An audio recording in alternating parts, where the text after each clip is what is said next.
ಇನ್ನು ಕಾಂಗ್ರೆಸ್ನಿಂದ ಹೊರಬಂದಿರುವ ಎಸ್ಎಂ ಕೃಷ್ಣ ಬಿಜೆಪಿಗೆ ಸೇರ್ಪಡೆಯಾಗ್ತಿದ್ದಾರೆ. ಹೀಗಾಗಿ ಬೈ ಎಲೆಕ್ಷನ್ಗೆ ಬಿಜೆಪಿ ಭರ್ಜರಿ ತಯಾರಿ ನಡೆಸಿದೆ. ಹೀಗಾಗಿ ಹಳೆ ಮೈಸೂರು ವಿಭಾಗದಲ್ಲಿ ಎಸ್ಎಂ ಕೃಷ್ಣ ಅವರೇ ಸ್ಟಾರ್ ಕ್ಯಾಂಪೇನರ್ ಆಗಿದ್ದಾರೆ. ಯುಗಾದಿ ಹೊತ್ತಿಗೆ ಎಸ್ಎಂ ಕೃಷ್ಣ ಬಿಜೆಪಿಗೆ ಸೇರ್ಪಡೆ.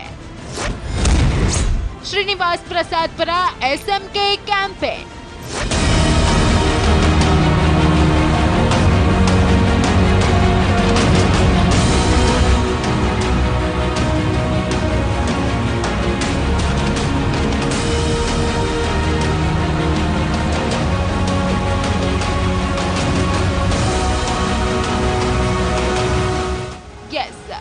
ಎಲ್ಲವೂ ಅಂದುಕೊಂಡಂತೆ ನಡೆದಿದ್ರೆ ಮಾಜಿ ಸಿಎಂ ಎಸ್ಎಂ ಕೃಷ್ಣ ಅವರು ಬಿಜೆಪಿಗೆ ಸೇರ್ಪಡೆಯಾಗಿ 4 ದಿನವಾಗಿರ್ತಿತ್ತು.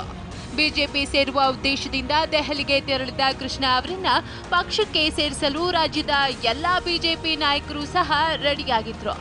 ಆದರೆ ಸಹೋದರಿಯ ಅಕಾಲಿಕ ನಿಧನದ ಹಿನ್ನೆಲೆಯಲ್ಲಿ ಪಕ್ಷ ಸೇರ್ಪಡೆಯನ್ನ ಕೃಷ್ಣ ಮುಂದೂಡಿ ಬೆಂಗಳೂರಿಗೆ ಎಸ್ಎಂ ಕೃಷ್ಣ ವಾಪಸ್ ಆಗಿದ್ದಾರೆ. ಹೀಗಾಗಿ ಯುಗಾದಿಯ ಹೊತ್ತಿಗೆ ಬಿಜೆಪಿಗೆ ಸೇರ್ಪಡೆಯಾಗುವ ಸಾಧ್ಯತೆ ಹೆಚ್ಚಾಗಿದ್ದು, ಈ ಬಗ್ಗೆ ಎಸ್ಎಂಕೆ ಅವರ ಅಧಿಕೃತ ಮಾಹಿತಿ ನೀಡಬೇಕಾಗಿದೆ.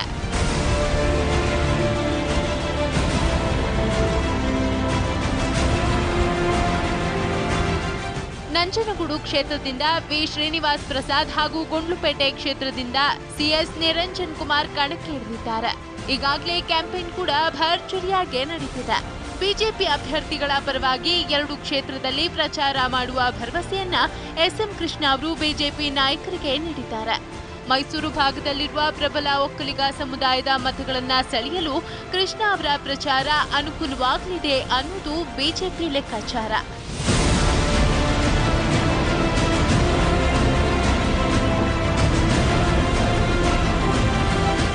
ಇನ್ನು ಎಸ್ಎಂ ಕೃಷ್ಣ ಅವರು ಬಿಜೆಪಿಗೆ ಸೇರಿದ ಬೆನ್ನಲ್ಲೇ ಅವರ ಬೆಂಬಲಿಗರು ಸಹ ಹೆಚ್ಚಿನ ಸಂಖ್ಯೆಯಲ್ಲಿ ಬಿಜೆಪಿಗೆ ಸೇರ್ಪಡೆಯಾಗಲಿದ್ದಾರೆ. ಅವರ ಬೆಂಬಲಿಗರು ಸಹ ಉಪಚುನಾವಣಾ ಪ್ರಚಾರದಲ್ಲಿ ತೊಡಗಿಕೊಳ್ಳಲು ಮುಂದಾಗಿದ್ದಾರೆ. ಇದರಿಂದ ಹಳೆ ಮೈಸೂರು ಭಾಗದಲ್ಲಿ ಪ್ರಭಾವ ಹೊಂದಿರೋ ಕೃಷ್ಣ ಅವರ ಆಗಮನ ಸಹಜವಾಗಿಯೇ ಬಿಜೆಪಿಗೆ ಪೂರಕವಾಗಲಿದೆ ಅಂತ ನಿರೀಕ್ಷೆ ಮೂಡಿಸಿದೆ. ಆನಂದ್ ಪಿ ಬೈತನ್ ಮನೆ, ಟಿವಿ9 ಬೆಂಗಳೂರು.